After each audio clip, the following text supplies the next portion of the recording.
Do ponto de vista de estrutura, essa estrutura de texto é uma das mais comuns porque ela é simples de trabalhar. Das maneiras mais simples também, uma outra estrutura comum seria a estrutura binária. Então, se eu pegar essa linha aqui, ainda é uma estrutura sequencial, essa binária, mas a diferença de usar uma estrutura binária para usar uma estrutura baseada em texto, do ponto de vista de comando, é isso aqui, né? Então, eu criei numbers.bin, então, em vez de salvar número.txt, eu gravei agora número.binário. E aí, como segundo parâmetro, eu aviso que eu quero que esse fluxo seja binário. Guardar no fluxo binário é um pouco mais chato, tem esse padrão aqui, que a gente não precisa nem decorar, na verdade, mas ele é um pouco mais complicado do que o formato de texto, porque agora, no formato binário, eu estou guardando dentro do meu arquivo os bytes desses números, em vez de guardar uma representação textual desses números. Então aqui, por exemplo, para o número 11, ele colocou uma representação textual, que seria 11, que é igual aparece aqui no console. Quando eu guardo em binário, em vez de colocar uma representação textual 11, ele vai colocar dentro desse arquivo os bytes que representam o número 11. Então por isso não dá para usar exatamente aquela mesma estrutura do console. A gente coloca,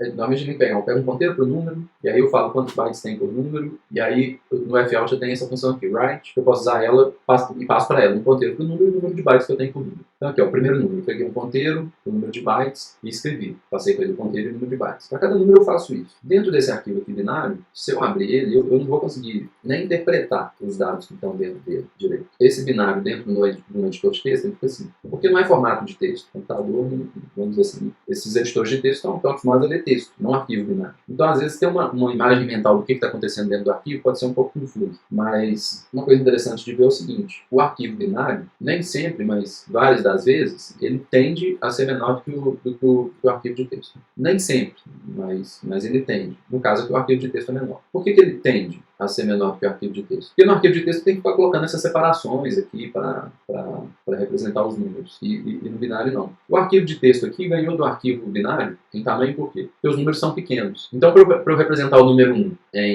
em texto, eu gastei 1 byte, que foi escrever o número 1. Só, vocês vão reparar que aqui, para representar o número 141, eu gastei 3 bytes, que eu tive que escrever 141 no formato de texto. No formato binário, se um número inteiro tem 4 bytes, por exemplo, todos os números aqui vão gastar 4 bytes. Aqui para cada número eu gastei, por exemplo, gastei 1 mais 1, que é o meu espaço. No formato binário, todos os números vão gastar 4 bytes. Independente do tamanho, independente da quantidade de caracteres que eu uso para representar um número, eu estou guardando os bytes do número direto no arquivo.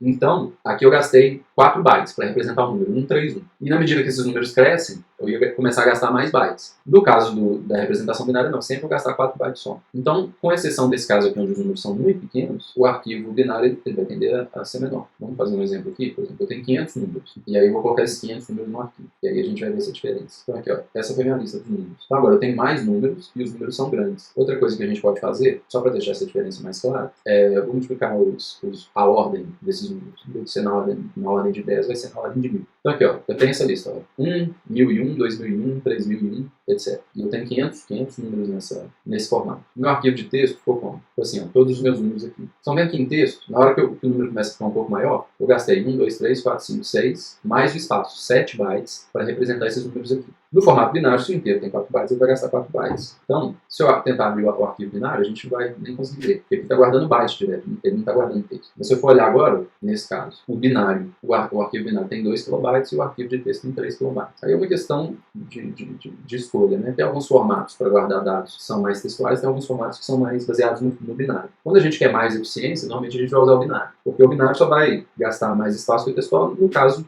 que for uma lista assim, sempre de números muito pequenos mesmo. Números que sempre, por exemplo, aqui se eu gasto 4 bytes no binário, o textual só não vai ser pior se eu gastar até 3 casas decimais, porque depois eu tenho que colocar o espaço. Se for número de 3 casas decimais, números menores que 1000, sempre, aí o textual ele pode ficar competitivo com o binário. Depois disso, aí o binário ganha. Só que isso é o binário, mas se eu sei que os meus números estão sempre abaixo de 1000, eu também já estou fazendo errado aqui de usar int, eu podia usar um tipo menor de dado, e aí eu já gastaria menos no binário também. Então, mas o textual, a gente gasta mais memória, normalmente, é difícil gastar menos memória, o binário dá para sempre reduzir a memória que a gente usa, mas a vantagem é que é mais fácil de ler, eu posso abrir no editor de texto e ler o que está lá. O binário não, é quando eu quero uma representação mais eficiente, que vai gastar mais eficiente, que gasta menos memória. Aí normalmente eu jogo para o binário. E aí a sintaxe é essa. Eu tenho o write. O write ele pega o ponteiro, o endereço, né, basicamente o primeiro elemento, e o número de bytes por número. Fechei o arquivo. Aí a mesma coisa, que ele abriu o arquivo. Aí a mesma coisa, em vez do operador de seta, é que eu usei o write, que eu vou usar o read. E aí eu mando para o meu fluxo direto, sem a necessidade do operador de seta. Porque o operador de seta está simulando mais ou menos o